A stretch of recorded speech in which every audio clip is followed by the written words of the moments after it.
Coping with China, comparing Korea, Vietnam, and Japan. Also involved in tributary relationships with China were the newly emerging states and civilizations of Korea, Vietnam, and Japan.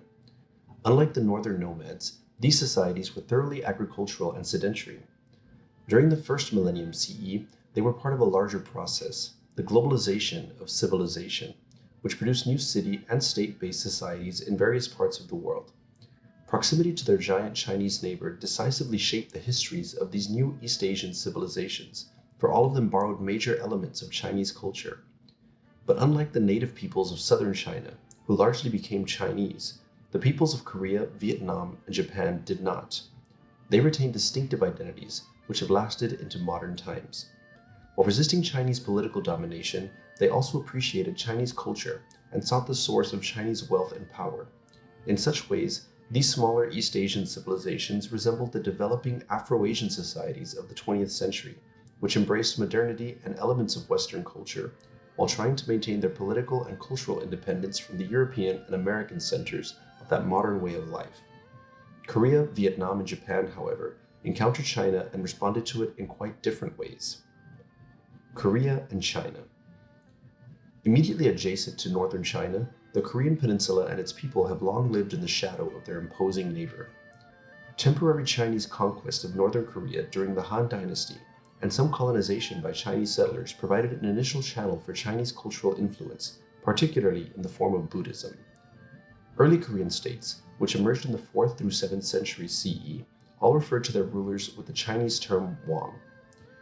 Bitter rivals with one another, these states strenuously resisted Chinese political control, except when they found it advantageous to join with China against a local enemy. In the 7th century, one of these states, the Shilla Kingdom, allied with Tang Dynasty China to bring some political unity to the peninsula for the first time. But Chinese efforts to set up puppet regimes and to assimilate Koreans to Chinese culture provoked sharp military resistance, persuading the Chinese to withdraw their military forces in 688 and to establish a tributary relationship with a largely independent Korea. Under a succession of dynasties, the Shilla, Koryo, and Joseon, Korea generally maintained its political independence while participating in China's tribute system.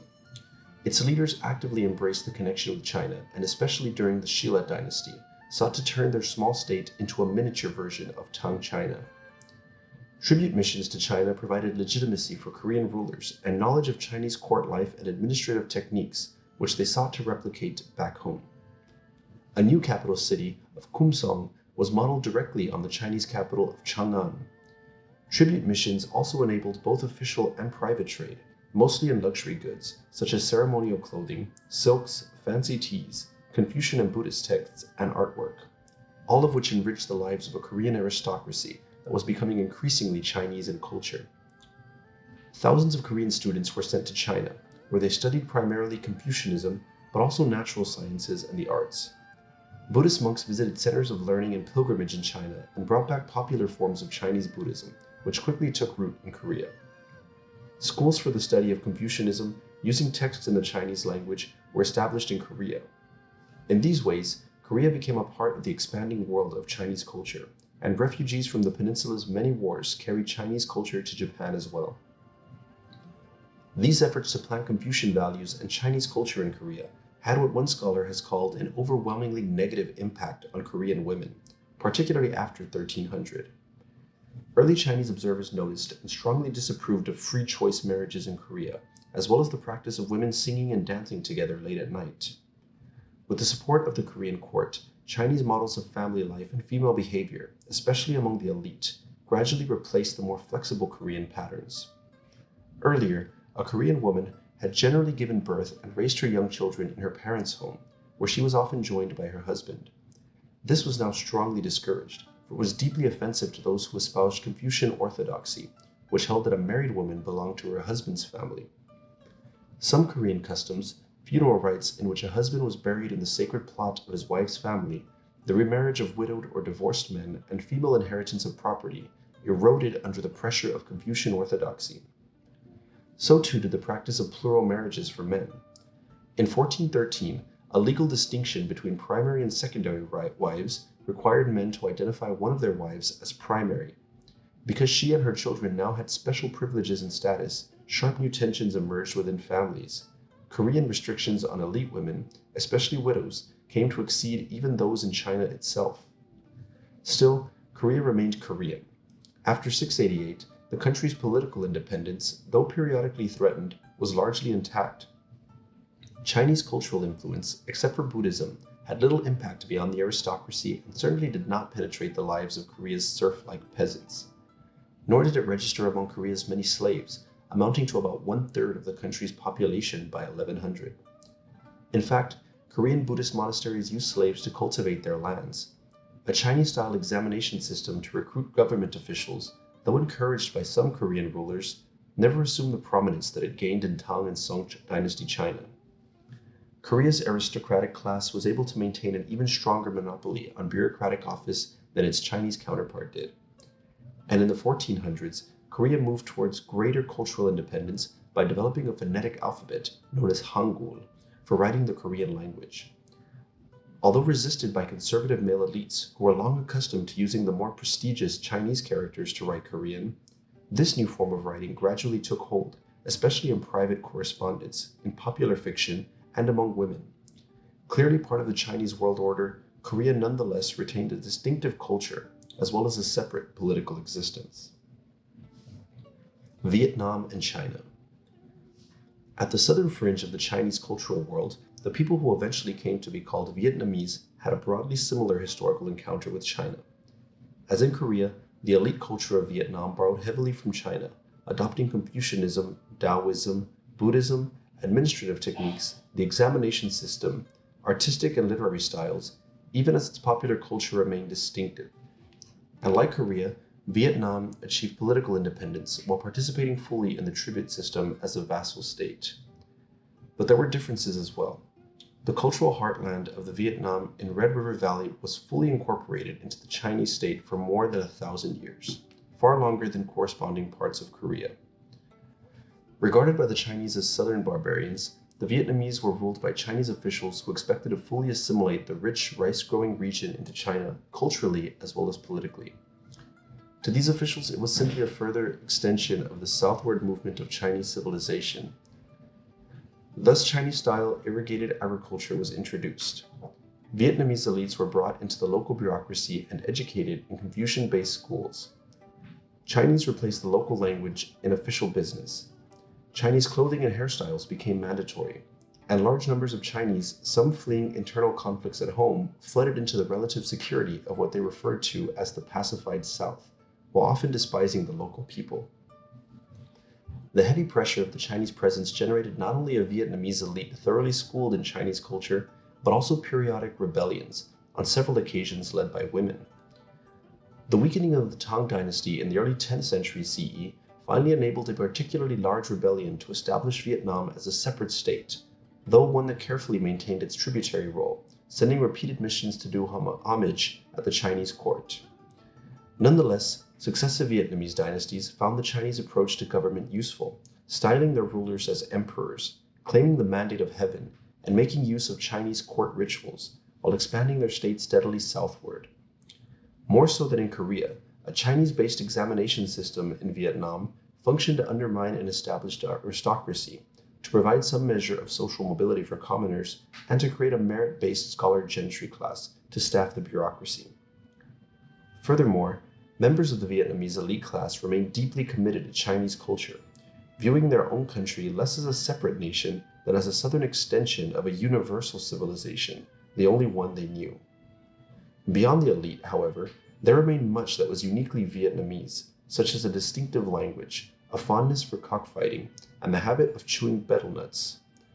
More importantly, Vietnam long retained a greater role for women in social and economic life, despite heavy Chinese influence. In the 3rd century CE, a woman leader of an anti-Chinese resistance movement declared, "I want to drive away the enemy to save our people. I would not resign myself to the usual lot of women who bow their heads and become concubines." Female nature deities and a female Buddha continued to be a part of Vietnamese popular religion, even as Confucian-based ideas took root among the elite. In the centuries following independence from China, as Vietnam expanded to the south, Northern officials tried in vain to impose more orthodox Confucian gender practices in place of local customs that allowed women to choose their own husbands and married men to live in the households of their wives. So persistent were these practices that a 17th century Chinese visitor opined with disgust that Vietnamese preferred the birth of a girl to that of a boy. These features of Vietnamese life rejected larger patterns of Southeast Asian culture that distinguished it from China. And like Koreans, the Vietnamese developed a variation of Chinese writing called Chunom, Southern script, which provided the basis for an independent national literature and a vehicle for the writing of most educated women. Japan and China. Unlike Korea and Vietnam, the Japanese islands were physically separated from China by 100 miles or more of ocean and were never successfully invaded nor conquered by their giant mainland neighbor. Thus, Japan's very extensive borrowing from Chinese civilizations was wholly voluntary, rather than occurring under conditions of direct military threat or outright occupation. The high point of that borrowing took place during the 7th to the 9th century CE, as the first more or less unified Japanese state began to emerge from dozens of small clan-based aristocratic chiefdoms. That state found much that was useful in Tang Dynasty China and set out, deliberately and systematically, to transform Japan into a centralized bureaucratic state on the Chinese model. The initial leader of this effort was Shotoku Taishi, a prominent aristocratic from one of the major clans. He launched a series of large-scale missions to China, which took hundreds of Japanese monks, scholars, artists, and students to the mainland, and when they returned, they put into practice what they had learned. In 604 CE, Shotoku issued the 17-article constitution, proclaiming the Japanese ruler as a Chinese-style emperor and encouraging both Buddhism and Confucianism. In good Confucian fashion, that document emphasized the moral quality of rulers as a foundation for social harmony. In the decades that followed, Japanese authorities adopted Chinese-style court rituals and a system of court rankings for officials as well as the Chinese calendar. Subsequently, they likewise established Chinese-based taxation systems, law codes, government ministries, and provincial administration, at least on paper. Two capital cities, first Nara and then Heian Kyoto, arose, both modeled on the Chinese capital of Chang'an. Chinese culture, no less than its political practices, also found favor in Japan. Various schools of Chinese Buddhism took root, first among the educated and literate classes, and later more broadly in Japanese society, deeply affecting much of Japanese life. Art, architecture, education, medicine, views of the afterlife, attitude towards suffering, and the impermanence of life, all of this and more reflected the influence of Buddhist culture in Japan. The Chinese writing system, and with it an interest in historical writing, calligraphy, and poetry, likewise proved attractive among the elite.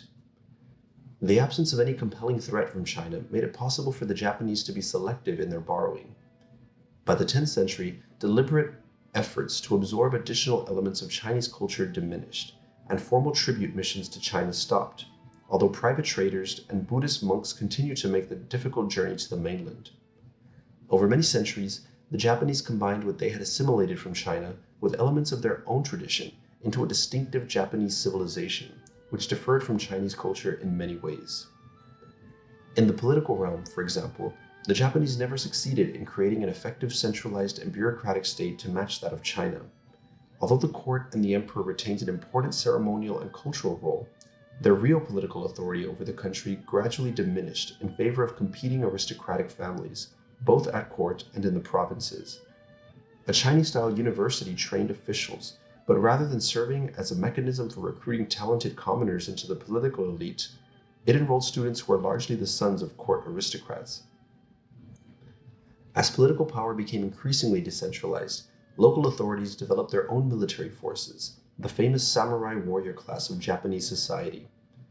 Bearing their exquisite curved swords, the samurai developed a distinctive set of values, featuring bravery, loyalty, endurance, honor, great skill in martial arts, and a preference for death over surrender. This was Bushido, the way of the warrior. Japan's celebration of the samurai and of military virtues contrasted sharply with China's emphasis on intellectual achievements and political office holding, which were accorded higher prestige than bearing arms. The educated men of the land, wrote a Chinese minister in the 11th century, regard the carrying of arms as a disgrace. The Japanese clearly did not agree. Religiously as well, Japan remained distinctive. Although Buddhism in many forms took hold in the country, it never completely replaced the native beliefs and practices, which focused attention on numerous kami, sacred spirits associated with human ancestors and various natural phenomena. Much later referred to as Shinto, this tradition provided legitimacy to the imperial family based on claims of descent from the sun goddess. Because veneration of the kami lacked an elaborate philosophy or ritual, it conflicted very little with Buddhism. In fact, numerous kami were assimilated into Japanese Buddhism as local expressions of Buddhist deities or principles. Japanese literary and artistic culture likewise evolved in distinctive ways, despite much borrowing from China. As in Korea and Vietnam, there emerged a unique writing system that combined Chinese characters with a series of phonetic symbols. A highly stylized Japanese poetic form, known as tanka, developed early and has remained a favored means of expression ever since. Particularly during the Heian period of Japanese history, a highly refined aesthetic culture found expression at the imperial court, even as the court's real political authority melted away. Court aristocrats and their ladies lived in splendor, composed poems, arranged flowers, and conducted their love affairs. What counted, wrote one scholar, was the proper costume, the right ceremonial act, the successful turn of phrase in a poem, and the appropriate expression of refined taste. Much of our knowledge of this courtly culture comes from the work of women writers who composed their diaries and novels in the vernacular Japanese script, rather than in the classical Chinese used by elite men. The Tale of Genji, a Japanese novel written by the woman author Murasaki Shikibu around 1000, provides an intimate picture of the intrigues and romances of court life. At this level of society, Japan's women, unlike those in Korea, largely escaped the more oppressive features of Chinese Confucian culture, such as the prohibition of remarriage for widows, seclusion within the home, and foot binding. Perhaps this is because the most powerful Chinese influence on Japan occurred during the Tang Dynasty, when Chinese elite women enjoyed considerable freedom. Japanese women continued to inherit property. Japanese married couples often lived apart or with the wife's family, and marriages were made and broken easily. None of this corresponded to Confucian values. When Japanese women did begin to lose status in the 12th century and later, it had less to do with Confucian pressures than with the rise of a warrior culture. As the personal relationships of samurai warriors to their lords replaced marriage alliances as a political strategy, the influence of women in political life was reduced, but this was an internal Japanese phenomenon, not a reflection of Chinese influence. Japan's ability to borrow extensively from China while developing its own distinctive civilization perhaps provided a model for its encounter with the West in the 19th century. Then, as before, Japan borrowed selectively from a foreign culture without losing either its political independence or its cultural uniqueness.